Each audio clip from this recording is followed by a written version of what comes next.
वडोदरा के अकोटा इलाके में स्पाइनेटिक्स अस्पताल and research centre multi super speciality अस्पताल मौजूद है, जहां पर एक मरीज की जान कुछ इस तरीके से बचाई गई है।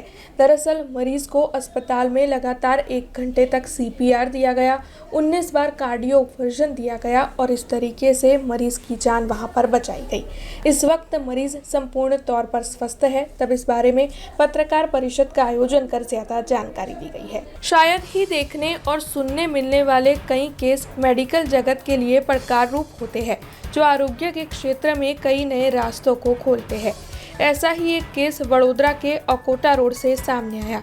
दरअसल वहां पर स्पाइनेटिक्स अस्पताल and research centre multi super speciality अस्पताल मौजूद है।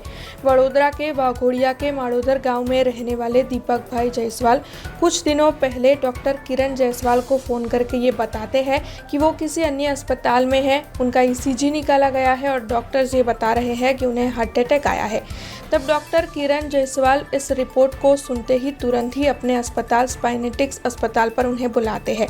मरीज जब अस्पताल पर पहुंचते हैं तब उनका दिल बंद हो गया था, लेकिन तुरंत ही इमरजेंसी रिस्पांस टीम यानी कि कोड ब्लू एक्टिव किया गया। लगातार 1 घंटे तक मरीज को CPR दिया गया और इस दौरान 19 बार मरीज को कार्डियो वर्जन भी किया गया, जिसे डिफिब शॉक कहा जाता है।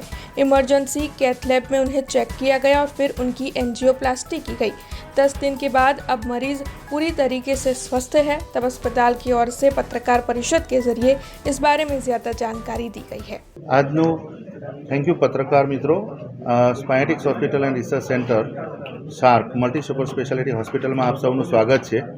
આજે આપણે એક એવા યુનિક કેસ માટે ભેગા થયા છે કે જેની માહિતી એટલા માટે આપવી જરૂરી છે કે એક પેશન્ટ તરીકે જ્યારે હાર્ટ એટેક આવ્યો હતો અને હોસ્પિટલ પહોંચ્યા પછી 20 મિનિટમાં એનું હૃદય બંધ થઈ ગયું અને 1 કલાક સુધી જ્યારે એને કાર્ડિયોપલ્મોનરી રિસિસ્ટેશન કહેવાય, મસાજ પમ્પિંગ આપ્યા પછી અને 19 વાર શોક આપ્યા પછી એને કેથલેબમાં લઈને સ્ટેન્ટિંગ કર્યા પછી જ્યારે 10મા દિવસે આ વ્યક્તિ કોઈપણ સારી ખોળખાપણ વગર, બ્રેઇન ડેમેજ વગર, હાઇપોક્સિક બ્રેઇન ઇન્જરી કહેવાય, નહીં તો ઘણી બધી ઓક્સિજન શરીરમાં ના પહોંચે, બ્રેઇનમાં ના પહોંચે તો એ બ્રેઇન ડેડ તરીકે કે બીજે કોઈ તરીકે આવી શકે છે। તો આપણા કેસની અંદર એવું કેમ નથી થયું, એનું એક કારણ છે કે ભાઈ emergency response team, critical care team, cardiac team આ બધાનો એક સાથે સહિયારા પ્રયાસથી સમયસર, આમાં એવું છે કે ટાઈમલી ઇન્ટરવેન્શન જરૂરી છે કે જે સમયસર મળવાથી આ કેસ 10મા દિવસે ચાલતો ઘરે ગયો અને આજે પણ આપણી સાથે છે, ખેતરમાં જઈને કામ કરીને પણ આવ્યો છે,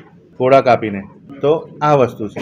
108માં મેં આવેલો ચાલતો જ, પછી વેન એવું નાખ્યું, ઓક્સિજન આપવાનું ચાલુ કર્યું, પછી મને કંઈક આગળ ખબર નથી ને 10મા દિવસે મેં ચાલતો ઘરે ગયેલો। સારું છે, કમ્પ્લીટ સારું છે। તારે કુંભમાં મેળામાં જવાનું છે 24 તારીખે, 24 ફેબ્રુઆરીએ। અગાઉની ટિકિટો કેન્સલ કરાવી છે, 17 તારીખ, 12 તારીખ ને 27 જાન્યુઆરીની ટિકિટ કેન્સલ કરાવીને હવે 24 ફેબ્રુઆરી જવાની તૈયારી છે। કિરણ જયસવાલ, કુંભના મેળાનું અહીં અમૃત આવી ગયું। हमसे जुड़े रहने के लिए हमारे YouTube चैनल को सब्सक्राइब करें और नई वीडियो की नोटिफिकेशन के लिए बेल आइकॉन को दबाएं।